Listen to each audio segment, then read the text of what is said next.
Salut les boss! On se retrouve pour la première émission, celle du pilote avec toute l'équipe Les Boss Nouvelles. Comment vous allez les filles? Ça va. Ça va, au top. Ça va, donc on va faire juste un petit tour des présentations. Moi, Luc Nicolas.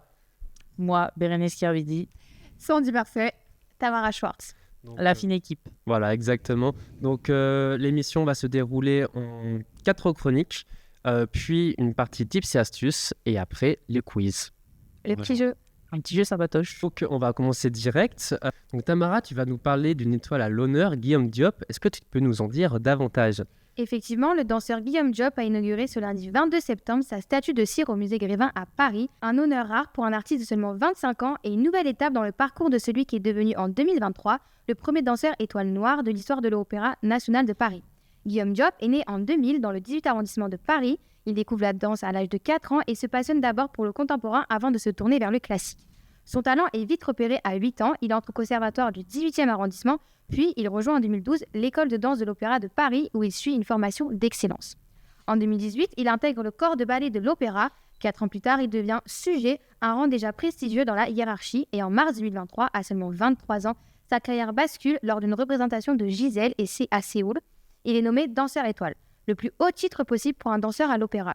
Une nomination historique car jamais auparavant un artiste noir n'avait accédé à ce rang au sein de la compagnie. En fait, c'est un prodige, le gars. Mais c'est vraiment un prodige et je pense que sa famille est vraiment fière de lui et toute la France aussi. Depuis, Guillaume Diop s'est imposé comme l'un des visages les plus talentueux et les plus engagés du ballet français. Sur scène, il interprète des grands rôles du répertoire, Roméo et Juliette, Le Lac des Cygnes, Don Quichotte ou encore Casse-Noisette. Mais il marque surtout les esprits dans Gisèle, le rôle d'Alberche, celui qui a valu sa nomination. Hors scène, le danseur s'exprime régulièrement sur la question de la diversité dans le monde du ballet, parce que si c'est le premier danseur noir de l'opéra, c'est que forcément avant ils ont dû... Il avait raison. Ouais. En 2020, il participe à la rédaction d'un manifeste intitulé « De la question raciale à l'opéra » qui appelle à une meilleure représentation des artistes issus de la diversité. Une démarche saluée pour sa franchise dans un milieu longtemps perçu comme fermé. L'inauguration de sa statue au musée Grévin vient donc symboliser cette reconnaissance. Guillaume Diop y est représenté dans son costume d'Alberche, un clin d'œil à ce rôle emblématique qui lui a donc valu cette nomination de sujet. Le danseur a confié être très ému et honoré, soulignant qu'il n'aurait jamais imaginé se retrouver ici un jour. Le musée Grévin, fondé en 1882, accueille chaque année les figures qui marquent la culture et la société française. Guillaume Diop rejoint ainsi des personnalités comme Joséphine Baker, Misty Copeland ou encore Aurélie Dupont, ancienne étoile également immortalisée en cire. C'est le premier homme à être danseur, à être au musée Grévin.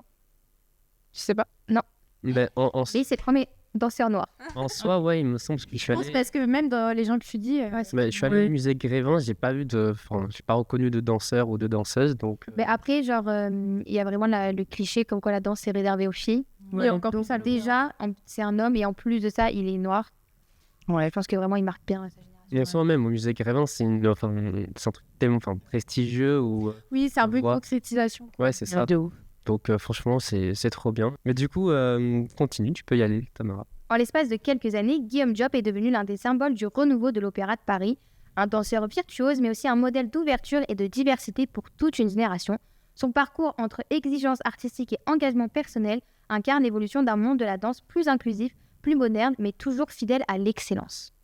Mais c'est trop bien. C'est trop bien. Franchement, c'est hyper inspirant parce qu'en plus, il est super jeune. Je t'ai dit qu'il était né en 2000. Déjà, avoir une grande carrière comme ça alors qu'il a que... La danse, en plus, c'est vraiment pas... Ouais, en plus, la danse classique, l'opéra et tout, c'est hyper inspirant. Et en fait, ça nous fait réaliser que... Si on veut, on peut. Exactement, et que rien n'est impossible. Donc, toujours croire en ses rêves. En tout cas, merci Tamara Merci, Tamara. pour la chronique. Luc, maintenant, on va passer à toi pour ta chronique sur la couche d'ozone. Exactement, parce qu'il y a une bonne nouvelle avec la couche d'ozone, parce qu'on va parler d'une réussite climatique hors norme à l'échelle mondiale. Le trou dans la couche d'ozone qui nous protège des rayons UV est bien en train de se refermer. Selon un bulletin de l'Organisation météorologique mondiale de l'ONU, le trou dans la couche d'ozone au-dessus de l'Antarctique était plus petit en 2024 que ces dernières années. Il devrait même se refermer d'ici 2050. Donc franchement, c'est très bien. Plus que 25 ans. Exactement. Donc, mais avant de continuer, est-ce que vous savez à peu près ou précisément qu'est-ce que la couche d'ozone? Tu l'as un peu expliqué, mais c'est la couche qui englobe absolument toute la... Qui empêche les vrais UV du soleil de rentrer parce que sinon vraiment tu crames. Donc, comme vous l'avez dit, c'est comme un bouclier contre les rayons UV nocifs du Soleil. Elle se situe entre 20 km et 50 km d'altitude, donc dans la stratosphère.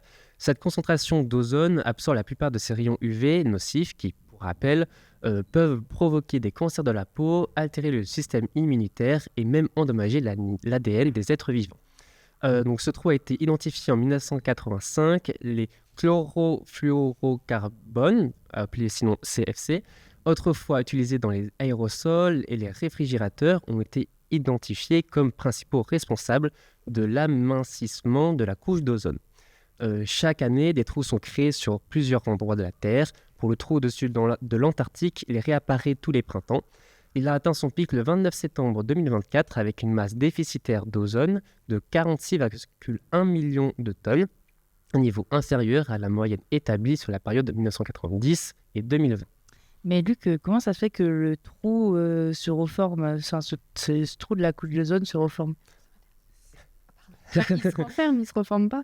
Oui, mais il est en voie de guérison. Ah, En fait, depuis plusieurs années, la couche d'ozone et son trou suivent une tendance positive, et ce grâce aux signatures de la Convention de Vienne et son protocole de Montréal du 16 septembre 1987. Cet événement a marqué un tournant dans l'histoire de la protection dans l'environnement. Il a montré que lorsque la science et la volonté politique vont de pair, les résultats peuvent changer le monde. Avec cette convention, ils avaient reconnu l'appauvrissement de la couche d'ozone comme un problème mondial et fourni un cadre à la mobilisation de la coopération internationale pour lutter contre ce problème. À ce jour, ce protocole a permis d'éliminer plus de 99% de la consommation et de la production de la plupart des produits chimiques qui appauvrissent la couche d'ozone selon l'OMM. Une étude récente de Nature a montré que, Nature c'est le nom des médias au cas où, a montré que sans l'interdiction des CFC par le protocole de Montréal, une quantité moindre de carbone aurait été stockée dans les plantes, la végétation et le sol. Le réchauffement climatique aurait même pu augmenter de 0,5 à 1 degré Celsius. Bien sûr, il faut poursuivre les efforts à long terme et au niveau international pour continuer dans cette voie. La Convention de Vienne et son protocole de Montréal sont devenus un jalon important du succès multilatéral. Aujourd'hui, la couche d'ozone se régénère. Cette réussite nous rappelle que lorsque les nations tiennent compte des avertissements de la science, le progrès est possible, a salué dans un communiqué le secrétaire général des Nations Unies, Antonio Guterres, normalement. Finalement, cette guérison est bénéfique pour la santé et l'environnement, puisque la protection offerte par la couche d'ozone permet, entre autres, de réduire considérablement la dégradation des écosystèmes sur Terre due à une exposition excessive aux rayons UV. Donc franchement, niveau bonne nouvelle environnementale, on est au top. ouais. Parce que moi j'étais restée bloquée sur le fait que le trou s'agrandissait de plus en plus. Je sais même les faits. Bah, moi, j'avais vu la news, je crois, il y a deux ans, comme quoi elle était en train de se refermer. Oui, avec le Covid. Ouais, Et là, il n'y avait plus personne dehors. mais là, le fait que tu me dises qu'elle va peut-être genre, se refermer, fermer, et pas juste un petit trou qui reste, franchement, je sais pas, c'est check. cool, quoi. En soi, en plus, c'est depuis 1987, donc c'est un truc qui date, on va dire. Et là, à l'heure actuelle, dans 25 ans, c'est assez proche. Donc, C'est pas le moment de lâcher. voilà, Ouais. faut pas perdre espoir. On continue dans cette lancée. Il faut redoubler même d'efforts, si on peut. Ouais. Voilà. Franchement, le maximum de gestes écologiques. Ouais, c'est important. Attention. On n'oublie pas. Voilà. Bah, merci beaucoup, Luc, pour ta chronique. Merci. Avec plaisir. Et je crois qu'on ne va pas quitter les bonnes nouvelles environnementales pour le moment parce que Sandy, ta petite chronique reste dans le même sujet. Oui, je vais vous parler d'une avancée environnementale qui est assez importante pour notre monde. Est-ce que vous savez ce que c'est? Ce serait pas genre un truc en rapport avec la mer ou Ah, quelque j'allais chose comme dire. ça ou les hautes mers? Ouais. J'allais dire pareil. Oui, c'est ça. C'est un accord qui a été trouvé entre plusieurs pays pour protéger la haute mer. C'est l'accord BBNJ, qui veut dire en anglais Biodiversity Beyond National Jurisdiction. Donc, ce traité sur la haute mer est le premier accord international au niveau juridique. Il a été adopté en 2023, mais pour qu'il soit officialisé et développé dans les pays, il faut qu'il y ait 60 ratifications qui soient nécessaires. Donc, en 2023, il n'y avait pas beaucoup de pays qui avaient signé ce traité. Et ces ratifications ont été trouvées fin septembre. Il y en a 73 qui l'ont signé à l'heure actuelle. Et donc, ce texte porte sur la conservation et l'utilisation durable de la diversité biologique marine des eaux internationales. Donc, l'enjeu du traité, ça s'inscrit dans toute une politique ciblé sur les océans, on sait qu'il y a eu déjà pas mal de conventions, etc., qui ont été organisées pour protéger les océans. Donc, il s'inscrit dans le programme de développement durable pour 2030 et dans le cadre mondial pour la biodiversité de Kunming-Montréal, issu de la COP15. Donc, ça fait longtemps, ça fait 10 ans que ce programme a été créé. Et là, on a quand même un traité qui est arrivé et c'est pas rien. Ouais, donc ça se concrétise Ouais, finalement. c'est ça. Ouais. Et plusieurs pays arrivent à se mettre d'accord en plus. Donc, plus spécifiquement, les objectifs du traité sont la reconnaissance d'un patrimoine commun de l'humanité, donc les océans, l'internationalisation des décisions sur les études d'impact environnemental, le partage juste et équitable des avantages découlant des ressources génétiques marines. Donc souvent, on sait que dans les océans, il y a pas mal de disputes sur les territoires. Et là, si tout se passe bien, il devrait avoir un partage équitable. La création d'aires marines protégées afin de préserver, restaurer et maintenir la biodiversité. Et la production de connaissances d'innovation technique et d'une compréhension scientifique sur tout l'aspect des océans. En soi, même, c'est bien parce que pour la pêche industrielle, même la surpêche, ça va les limiter. Oui, bon, après, on ne sait pas si ça va vraiment être respecté parce qu'il y a toujours des pays qui sont plus importants, ils ont une armée plus importante que d'autres, par exemple, ou plus de pouvoir. Donc, ça reste à confirmer. Le traité est un des outils permettant d'atteindre l'objectif 30 pour 30, donc ce que je disais tout à l'heure, et qui vise à protéger au moins 30% des océans et de la planète d'ici à 2030. Donc, normalement, d'ici 5 ans, on devrait avoir 30% des océans de la planète qui seraient en zone protégée. Donc, on n'aurait pas le droit d'y pêcher, de les protéger, de les utiliser, de les exploiter. Ok, donc c'est une belle avancée. C'est une belle avancée. Donc, ce texte s'appuie sur l'héritage de la Convention des Nations Unies sur le droit de la mer. Pour finaliser le projet, l'Assemblée générale des Nations Unies a mandaté une commission préparatoire. Qu'est-ce qu'une commission préparatoire ? En gros, ça va être un sort de secrétariat qui va mettre en place des organes, des budgets pour mieux faire respecter le traité, en gros. Ok. Ils vont devoir se réunir 3 fois par an et donc finaliser le projet de décision et éclaircir les objectifs du traité. Donc en soi, le traité, il n'est pas finalisé, mais il est en bonne voie. Voilà, c'est ça. En gros, il a été trouvé, il y a des pays qui sont d'accord, mais il reste tout l'aspect administratif à créer. Ok. La prochaine réunion de cette commission devrait avoir lieu en avril 2026. Et pour appuyer sur ce traité, l'objectif à long terme, c'est de mettre en place des COP. La première devrait se tenir à New York en fin 2026, si tout va bien. Au niveau français, pour que le traité soit ratifié, il faut qu'il y ait des lois. C'est obligatoire, il faut créer des lois pour que les gens se mettent d'accord.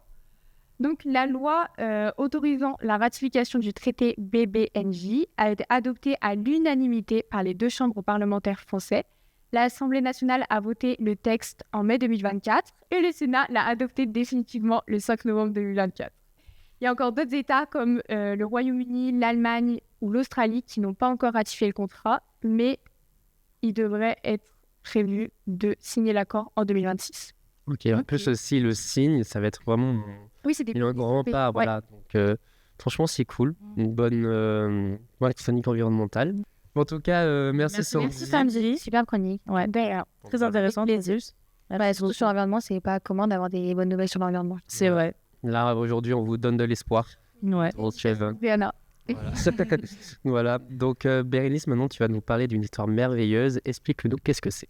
Alors moi, aujourd'hui, je vais vous partager une histoire qui illustre que les rêves n'ont pas d'âge, une histoire d'espoir, de mémoire, de solidarité et de musique.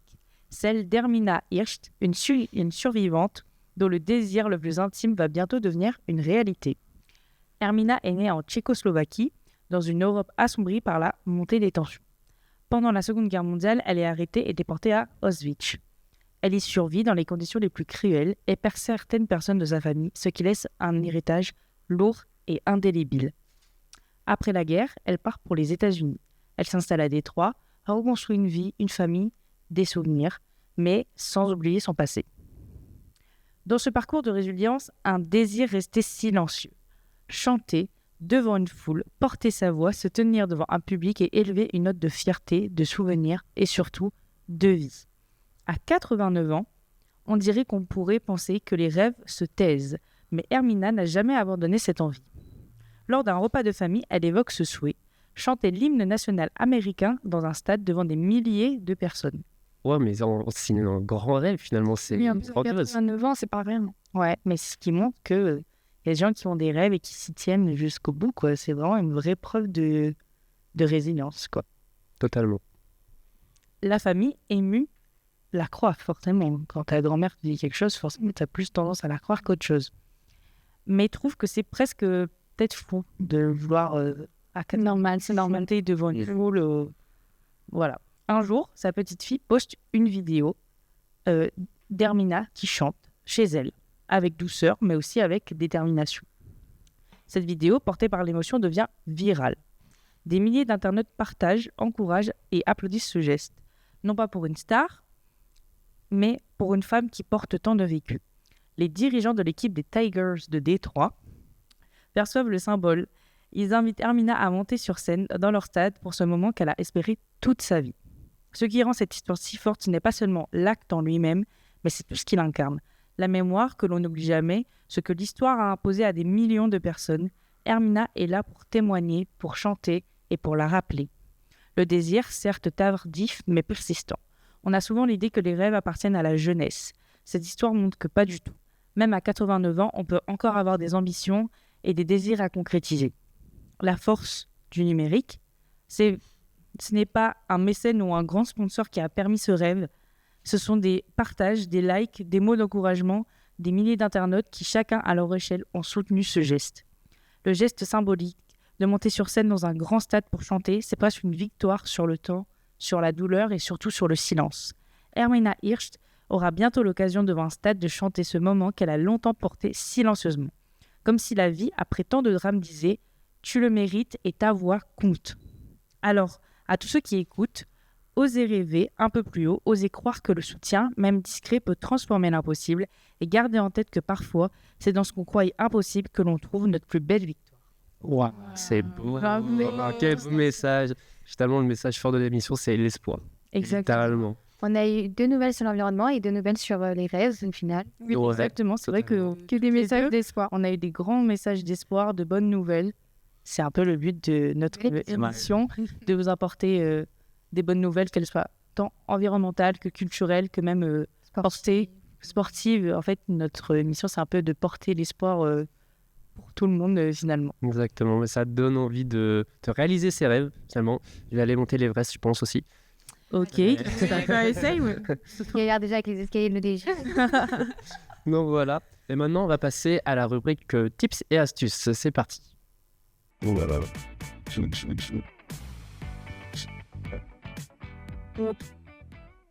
Donc après ce magnifique petit jingle, Bérénice, tu vas nous apporter un petit tips par rapport à Picard, il me semble. Exactement. Alors, je parle à tout le monde, que ce soit étudiant ou même famille.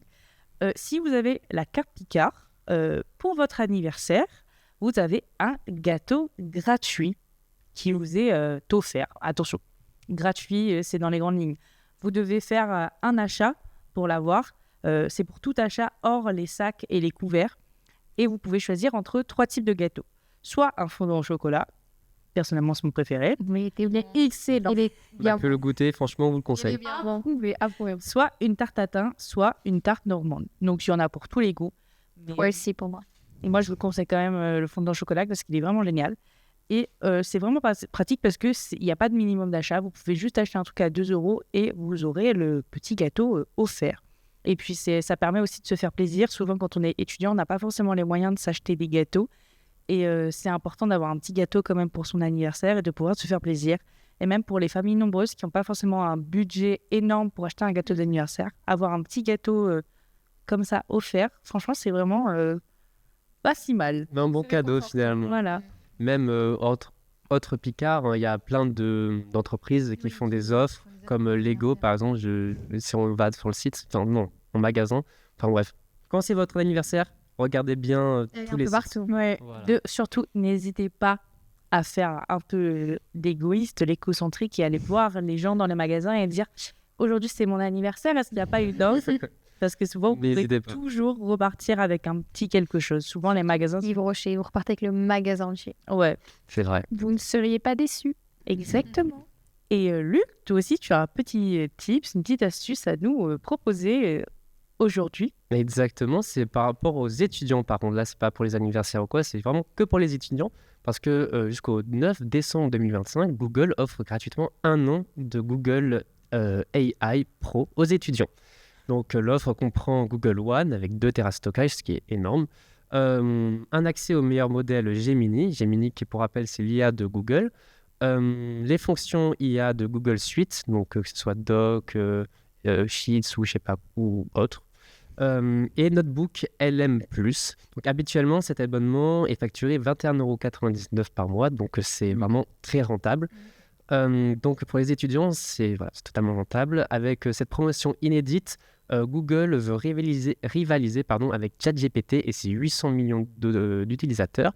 L'objectif est d'attirer les plus jeunes dans l'écosystème Google en leur prouvant que Gemini n'a rien à envier au service d'OpenAI.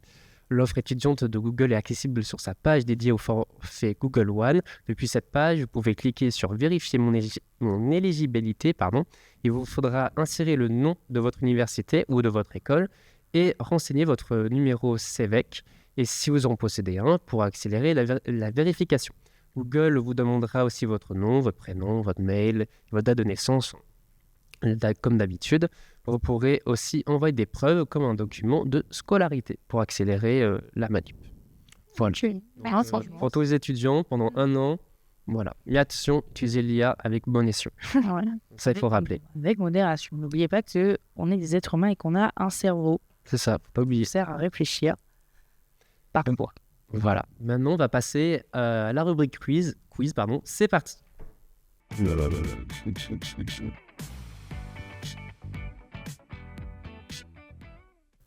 et nous allons tout de suite passer à la rubrique quiz avec une super roue que nous avons préparée.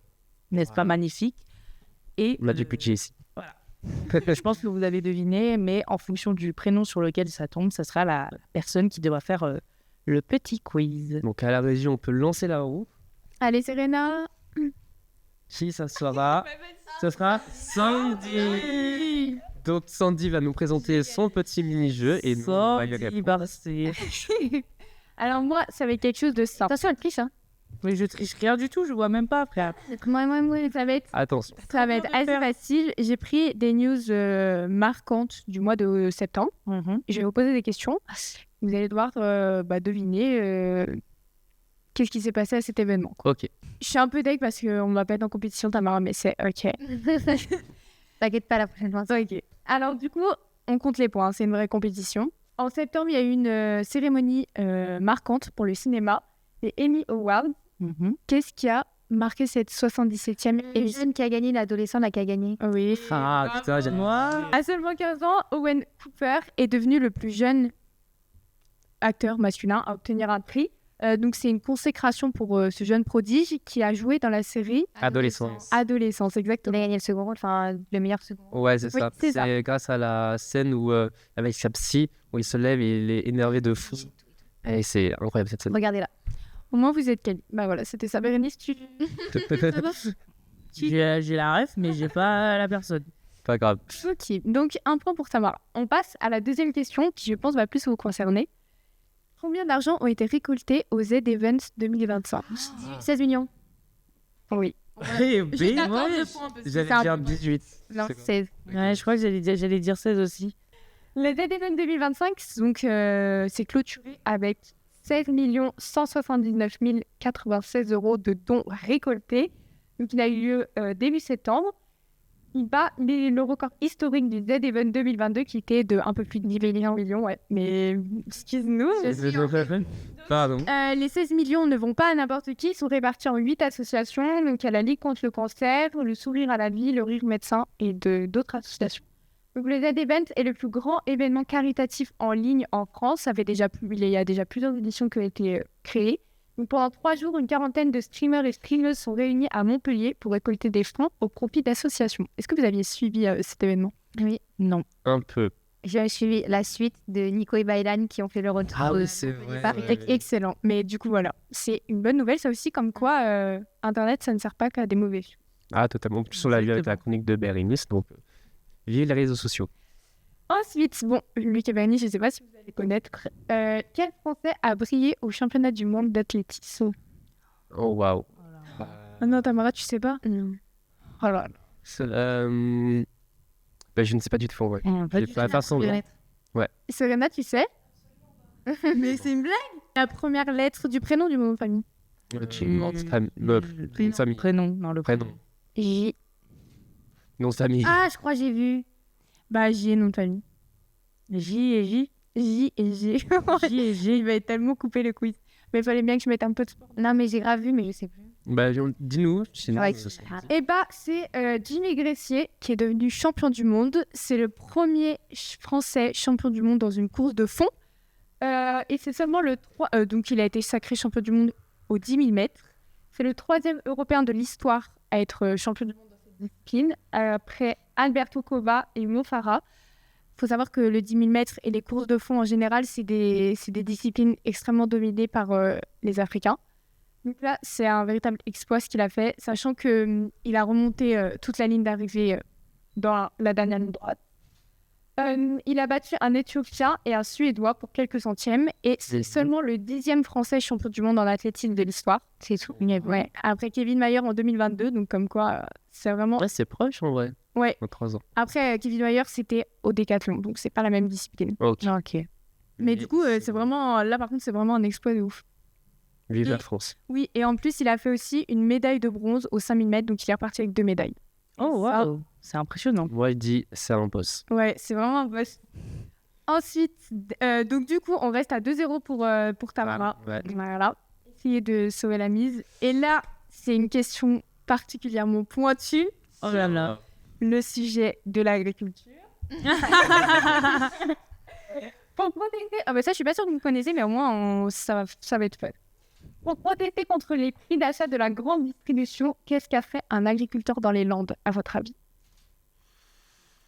Est-ce qu'il n'y a pas genre... Une manif. Je sais pas, genre il a pas produit ses propres trucs et il les a vendus moins cher aux habitants pour que ça soit... Bravo, c'est ça. Ah. Oui. Je saurais pas du tout. En gros, c'est ça. Il a décidé d'offrir 70 tonnes de pommes de terre gratuitement plutôt que de les vendre à perte, en fait, parce que ils n'allaient pas les vendre. Quel homme généreux. Ouais, il les a vendus aux habitants de son village dans les Landes, et les gens sont venus les chercher dans ses champs. Donc, En plus, ça fait de la pub en soi. bah oui, puis même, c'est cool. C'est un beau geste. Oui, totalement. 70 tonnes, c'est énorme. Ça fait beaucoup de patates. Ça fait beaucoup de raclette. Les gourmands ici. Ça va concerner Tamara parce qu'elle s'y connaît sur le sujet. Attends, elle a dit ça pareil tout à l'heure, je l'ai fait. Dis pas ça. Audrey Fleurot, après la dernière diffusion de la saison d'HP. Elle a vendu les habits de la saison. Bah, c'est son domaine. C'est Audrey Fleurot en fait, c'est comme ma passion HP. Elle a vendu tous les habits de son personnage Morgane à l'occasion de la braderie de Lille qui a eu lieu le mois dernier.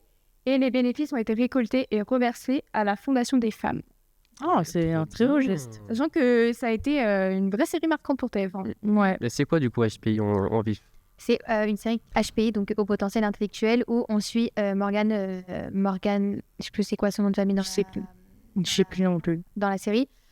Morgane Alvaro, Ah oui. sa mère venue, et de base c'était une femme de ménage, et en faisant le ménage, etc., elle a résolu une affaire criminelle. Ouais. Et du coup, la police était assez choquée qu'elle ait résolu ça comme ça. Genre, du coup, ils ont décidé de l'embaucher.